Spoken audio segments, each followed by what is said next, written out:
할렐루야. 우리는 모두 회복을 원합니다. 건강의 회복, 관계의 회복, 신앙의 회복, 이런 것들을 원하지 않는 분은 아무도 없을 것입니다. 하지만 회복은 원한다고 그냥 되지는 않습니다. 진정한 회복은 하나님의 방식으로, 하나님의 때, 그리고 하나님의 뜻 안에서 일어나는 일이기 때문입니다. 왜냐하면 회복은 하나님께 있기 때문인 줄로 믿습니다. 근데 그 사실을 가장 선명하게 보여주는 본문 중 하나가 바로 오늘 우리가 읽은 사무엘하 7장입니다.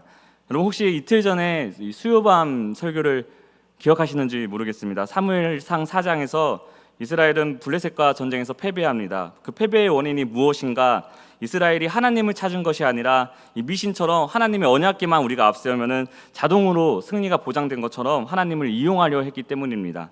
그 결과 하나님은 침묵하시고 결국 언약궤를 블레셋에게 빼앗기게 됩니다.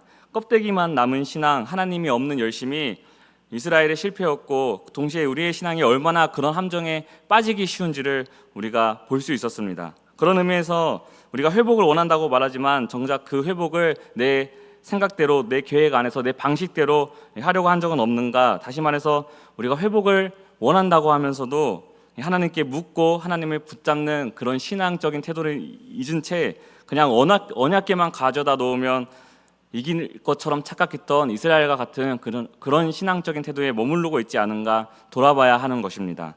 특별히 오늘 새벽 설교는 제가 지난달에 대학 청년부에서 전했던 설교와 어울리는 주제라서 청년부에서 전했던 설교를 다시 묵상하고 다시 재구성해서 준비했습니다. 오늘 본문에 등장하는 인물이 누굽니까? 하나님의 마음에 합한 사람 다윗입니다. 그래서 오늘 본문 1절부터 2절을 보면 여호와께서 주위의 모든 원수를 무찌르사 왕으로 궁에 평안히 살게 하신 때에 왕이 선지자 나단에게 이르되 볼지어다 나는 백향목궁에 살거늘 하나님의 궤는 휘장 가운데 있도다. 아멘. 다윗의 인생을 한마디로 요약하자면 다윗의 인생은 전쟁과 같은 인생이었습니다. 수도 없이 전쟁을 경험합니다. 그만큼 수많은 전쟁을 겪었고 승리했고 이제는 이스라엘의 왕국에 세워지고 다시 다윗이 왕이 되고 드디어 쉼이라는 것을 얻게 된 상황에 다윗이 있습니다. 그런데 어느 날 다윗이 자기가 살고 있는 백향목 궁전을 바라보다가 하나님의 언약궤가 장막 아래에 있다는 사실을 알게 되고 마음이 무거워집니다. 백향목은 그 당시 나무의 왕으로 불릴 만큼 중동에서 가장 뛰어나고 좋은 나무였습니다. 즉 다윗은 자기가 가장 좋은 집에 살고 있는데 하나님의 궤는 그렇지 못했다는 것, 누추한 곳에 있었다는 것에 마음이 걸리고 불편했습니다. 나는 이렇게 좋은 집에 사는데 어떻게 하나님이 저렇게 누추한 곳에 있을 수가 있느냐? 하나님께 제대로 된 좋은 집을 내가 지어드려야겠다. 이게 다윗의 마음인 것입니다. 비유하자면은 지금 영광에서 제일 좋은 아파트가 어디입니까? 힐스테이트라고 방금 그러셨는데 나는 힐스테이트에 사는데 우리 부모님이 고시원 반지하 같은 곳에 살면은 마음이 편할까요? 안 편할까요? 안 편합니다. 다윗이 지금 그런 마음인 것입니다. 여기까지만 보면 되게 감동적입니다. 아무도 시키지도 않았고 하나님이 먼저 제안하신 것도 아닌데 하나님은 아무 말씀도 안 하셨는데 다윗이 하나님을 생각하면서 지금 마음이 뜨거워졌고 하나님이 저렇게 누추한 곳에 어떻게 계실 수가 있느냐, 지금 다윗이 마음에 뜨거워진 상황입니다. 지금 같으면 우리가 이런 사람들 보면서 뭐라고 하냐면 믿음이 참 좋은 사람이라고 합니다. 어떻게 저렇게 하나님을 위해서 생각할 수 있을까? 믿음이 좋아 보입니다. 그래서 선지자 나단도 다윗에게 그렇게 말을 합니다. 3절을 보면 이렇게 말씀하고 있습니다. 나단이 왕께 아뢰되 여호와께서 왕과 함께 계시니 마음에 있는 모든 것을 행하소서 하니라. 아멘. 나단도 지금 하나님이 당신과 함께 계시니까 마음에 있는 대로 모두 하십시오 하고 말하고 있습니다. 이 상황들이 그럴싸하게 들리는 상황들입니다. 하지만 결정적인 문제가 하나가 있습니다. 무엇이냐면 그토록 좋아 보이는 이 계획을 두고 다윗과 나단 선지자 둘 다 하나님께 한 번도 이 계획을 묻지 않았다는 사실입니다. 우리가 회복을 가로막는 보이지 않는 덫이 무엇인가? 바로 좋은 의도입니다. 좋은 의도면 당연히 하나님이 기뻐하실 것이다. 이런 마음이 들 때 우리가 기도하지 않는 실수를 합니다. 하나님의 뜻을 묻지 않는 실수를 하는 것입니다. 왜냐하면 좋은 의도니까 당연히 이건 하나님이 오케이 하시겠지 우리가 마음대로 판단하기 때문입니다. 여기서 알 수 있는 것이 무엇입니까? 사람이 자기 생각에 좋아 보이는 일을 할 때 오히려 하나님의 뜻을 건너뛰기 쉽다는 사실입니다. 그런데 참된 신앙은 내 감정이 뜨겁다고 해서 그 뜨거운 감정을 따라가는 것이 아니라 하나님의 뜻을 묻고 하나님의 뜻을 따르는 데부터 시작한다는 것입니다. 지난 이야기들을 우리가 좀 더 살펴보면 사무엘상 4장에서 이스라엘이 언약궤를 블레셋 땅에 빼앗깁니다. 그런데 블레셋에 문제가 생기기 시작합니다. 블레셋 사람들이 언약궤를 자기가 믿는 우상인 다곤 신상에 있는 다곤 신전 안에다가 이제 갖다 두고 장식을 해둡니다. 그런데 다음날 와보니까 다곤 신상이 엎어져 있고, 또 다음날 와보니까 이번엔 다곤 신상이 엎어져 있는 것도 모자라서 목이 부러져 있고 손목이 부러져 있는 그런 일까지 생깁니다. 게다가 블레셋 성읍마다 전염병이 막 돕니다. 블레셋에 언약궤가 들어온 이후로부터 막 다곤 신상이 무너지고 또 전염병이 도니까 블레셋 사람들이 깨닫습니다. 우리가 실수했다. 우리가 이 언약궤 때문에 저주받은 것이다. 그런 판단을 하고 언약궤를 이스라엘로 돌려보내게 됩니다. 그런데 언약궤가 예루살렘, 즉 이스라엘의 중심으로 돌아오는데 오랜 시간이 걸립니다. 성경학자들이 뭐라 하냐면 시간적으로 언약궤가 블레셋 땅에 머문 시간은 7개월밖에 되지 않습니다. 하지만 언약궤가 예루살렘, 이스라엘의 중심으로 돌아오는 데는 100년 4개월 정도의 시간이 흐른 뒤에야 이스라엘의 중심으로 다시 들어오게 됩니다. 성경책을 기준으로 보면 사무엘상 4장에서 빼앗긴 언약궤가 사무엘하 6장에 와서야 다시 이스라엘의 중심으로 돌아오는 것입니다. 그런데 다윗은 이 언약궤를 옮기는 과정 중에서 충격적인 사건을 또 경험하게 됩니다. 그게 뭐냐면 이제 다윗이 언약궤를 이스라엘로 옮겨오기 위해서 언약궤를 헌 수레에 실으면 되겠습니까? 안 되겠습니까? 안 됩니다. 그래서 새 수레를 짭니다. 다윗이 나름 정성 들여서 새 수레를 짜고 그 새 수레에 언약궤를 모셔오게 됩니다. 그런데 그렇게 언약궤를 모셔오고 있는데 갑자기 소들이 막 날뛰면서 수레가 흔들리고 언약궤가 떨어지려고 합니다. 언약궤가 떨어지면 됩니까? 안 됩니까? 네, 그래서 우사라는 사람이 떨어지려고 하는 언약궤를 급히 손으로 붙잡습니다. 언약궤가 떨어지면 안 될 것 같으니까 언약궤를 붙잡습니다. 그때 우사라는 사람이 그 자리에서 즉사하게 됩니다. 사실 이 사건을 우리 시선으로 보면은 하나도 이해가 안 됩니다. 왜냐하면 아니 좋은 마음으로 다윗이 지금 하나님 위해서 새 수레 가지고 언약궤를 모셔오고 있는데 소들을 좀 잡아주셨어야죠, 하나님. 그리고 무엇보다도 우사라는 사람이 언약궤 떨어지면 안 되니까 좋은 마음으로 붙잡았는데 그 자리에서 즉사하는 게 말이 됩니까? 이게 말이 됩니까, 하나님? 이게 우리의 마음입니다.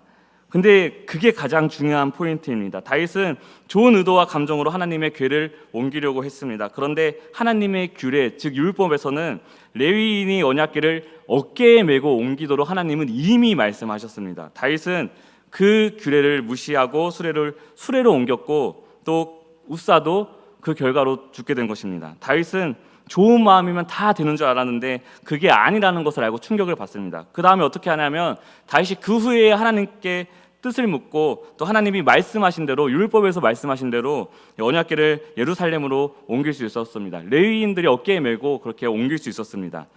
좋은 의도라도 하나님의 방식이 아니면 위험한 것입니다. 회복도 마찬가지입니다. 내가 어떻게든 살아보겠다, 그 열심만으로 우리가 회복할 수가 없는 것입니다. 회복은 하나님께 있기 때문에 진정한 회복은 하나님의 뜻 안에서, 하나님 안에서만 가능하기 때문입니다.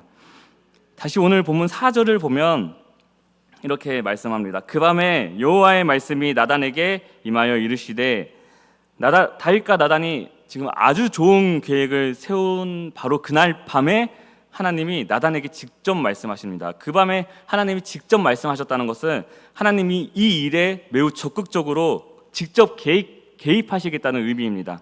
그런데 하나님이 뭐라고 말씀하십니까? 5절부터 7절을 보면 이렇게 말씀하고 있습니다. 가서 내 종 다윗에게 말하기를 여호와께서 이와 같이 말씀하시되 네가 나를 위하여 내가 살 집을 건축하겠느냐? 내가 이스라엘 자손을 애굽에서 인도하여 내던 날부터 오늘까지 집에 살지 아니하고 장막과 성막 안에 다녔나니 이스라엘 자손과 더불어 다니는 모든 곳에서 내가 내 백성 이스라엘을 먹이라고 명령한 이스라엘 어느 지파들 가운데 하나에게 내가 말하기를 너희가 어찌하여 나를 위하여 백향목집을 건축하지 아니하였느냐고 말하였느냐. 아멘. 근데 같은 이야기를 기록하고 있는 역대상 17장 4절을 보면 하나님은 더 간단하게 말씀하십니다. 가서 내 종 다윗에게 말하기를 여호와의 말씀이 너는 내가 거할 집을 건축하지 말라. 아멘. 아주 단도직입적으로 하나님이 말씀하십니다. 너는 내가 거할 집을 건축하지 말라 말씀하십니다. 왜 안 되나? 하나님은 이런 벽이나 이런 지붕으로 둘러싸인 건물 속에 갇히시는 분이 아니기 때문입니다. 애초부터 하나님은 이스라엘과 함께 동행하셨습니다. 이스라엘을 애굽에서 인도하여 내신 그 순간에도, 광야에서 이스라엘이 방황하는 그 순간에도, 가나안 땅에 들어와서도 하나님은 언제나 자기 백성과 동행하셨습니다. 그때 필요한 자리에 하나님은 하나님의 능력을 나타내시고 하나님의 인도하심으로 하나님의 백성들과 동행하신 것입니다. 그런데 고대 우상들은 어떤 형태로 있냐면, 고대 우상신들을 보면은 다 신전 안에 있었습니다. 그들의 신전 안에 고대 우상들이 모셔졌습니다. 거기서 나무나 돌이나 황금으로 만들어진 존재들이 신으로서 숭배를 받은 것입니다. 그런데 하나님은 어떠십니까? 하나님은 그 어떤 공간에도 지배당하지 않는 분이시라는 것입니다. 하나님은 그 어떤 공간, 그 어떤 장소에도 갇혀 계시는 분이 아니라는 것입니다. 그런데 오늘 본문이 말하는 게 결국 뭡니까? 하나님의 진짜 관심은 하나님이 어디 있느냐가 아니라 하나님이 누구와 함께 있느냐에 있다는 것입니다. 이처럼 이 시대 가운데 믿음의 회복, 신앙의 회복 또한 하나님이 지금 어디 계시는가, 어떤 건물이나 구조 속에서 찾는 것이 아니라 하나님이 지금 나와 함께하고 계신가를 우리가 묻는 데서부터, 찾는 데서부터 시작하는 것입니다. 예배당에 나왔다는 것만으로 회복이 일어나는 것이 아닙니다. 우리가 성경을 읽었다는 것만으로 변화가 생기는 게 아닙니다. 중요한 것은 하나님이 그 예배 가운데, 그 말씀 가운데 지금 나와 함께하고 계시는 것이 가장 중요한 것입니다. 그래서 우리가 혹시 예배당 안에서만 하나님을 경험할 수 있다고 생각하지는 않으십니까? 하나님은 우리가 있는 그 자리, 우리가 살아가는 그 일상 속에서도 함께 하시는, 역사하시는 하나님이십니다. 그래서 우리가 어디 있든지 거기서도 나와 함께 하시는 하나님을 경험하시고 하나님의 함께 하심을 믿으시기를 소망합니다. 그래서 시편 139편을 보면 다윗은 이렇게 고백을 합니다. 시편 139편 7절부터 10절을 개역 한글로 보면 이렇게 고백하고 있습니다. 내가 주의 신을 떠나 어디로 가며 주의 앞에서 어디로 피하리이까? 내가 하늘에 올라갈지라도 거기 계시며 음부에 내 자리를 펼지라도 거기 계시니이다. 내가 새벽 날개를 치며 바다 끝에 가서 거할지라도 곧 거기서도 주의 손이 나를 인도하시며 주의 오른손이 나를 붙드시리이다. 아멘.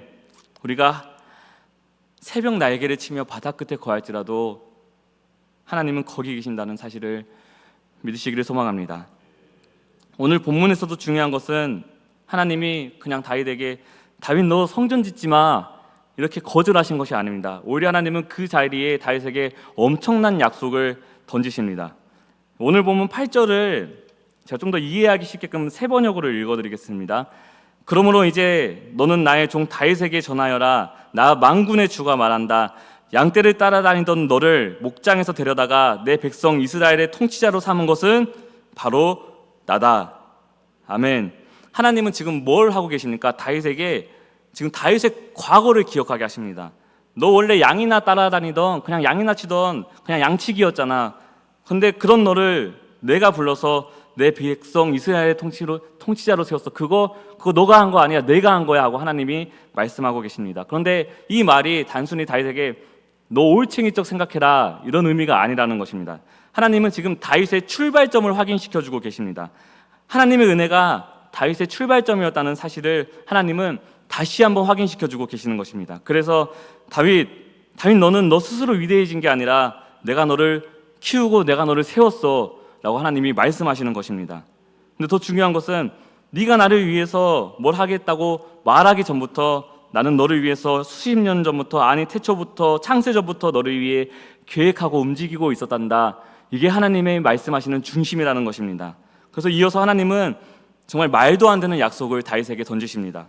9절부터 12절 보면은 이렇게 말씀하십니다. 네가 가는 모든 곳에서 내가 너와 함께 있어 내 모든 원수를 내 앞에서 멸하였은즉 땅에서 위대한 자들의 이름같이 내 이름을 위대하게 만들어 주리라. 내가 또 내 백성 이스라엘을 위하여 한 곳을 정하여 그를 심고 그를 거주하게 하고 다시 옮기지 못하게 하며 악한 종류로 전과 같이 그들을 해하지 못하게 하여 전에 내가 사사에게 명령하여 내 백성 이스라엘을 다스리던 때와 같이 아니하게 하고 너를 모든 원수에게서 벗어나 편히 쉬게 하니라. 여호와가 또 내게 이르노니 여호와가 너를 위하여 집을 짓고 내 수완이 차서 내 조상들과 함께 누울 때에 내가 내 몸에서 내 씨를 내 뒤에 세워 그의 나라를 견고하게 하리라. 마지막으로 17절을 보면 이렇게 말씀합니다. 17절을 한번 같이 읽겠습니다. 같이 읽겠습니다. 나단이 이 모든 말씀과 이 모든 계시대로 다윗에게 말하니라. 아멘.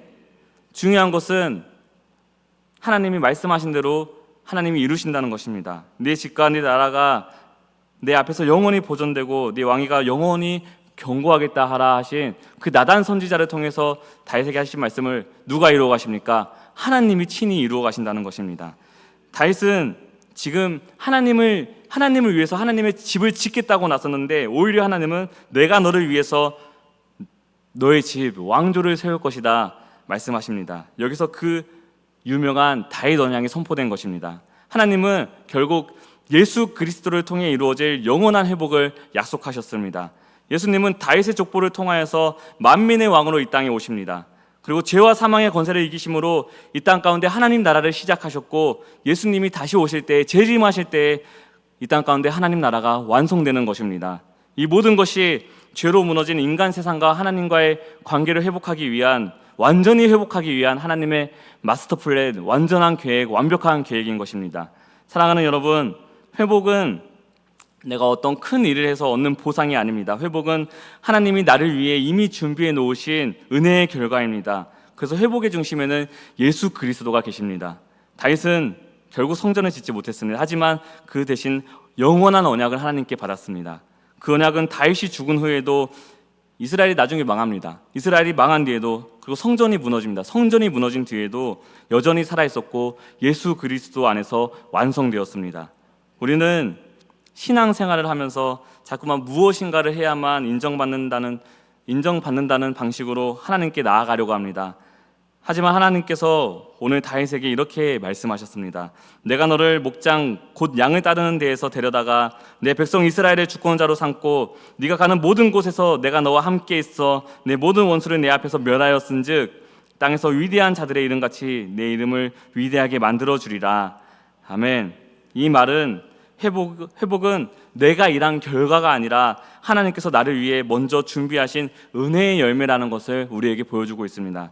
그래서 요한복음 15장 16절을 보면 예수님은 우리에게 이렇게 말씀하십니다. 너희가 나를 택한 것이 아니요 내가 너희를 택하여 세웠나니 이는 너희로 가서 열매를 맺게 하고 또 너희 열매가 항상 있게 하여 내 이름으로 아버지께 무엇을 구하든지 다 받게 하려 함이라. 아멘. 사랑하는 여러분, 회복은 인간이 앞서가는 열심에서 시작되지 않습니다. 진정한 회복은 예수 그리스도 안에 우리가 설 때, 우리가 그리스도 안에 거할 때 하나님의 은혜 안에서 시작되는 것입니다. 우리 구주 예수 그리스도 안에서 진정한 회복을 경험하는 저와 여러분 되시기를 간절히 소망합니다. 이 시간 기도하실 때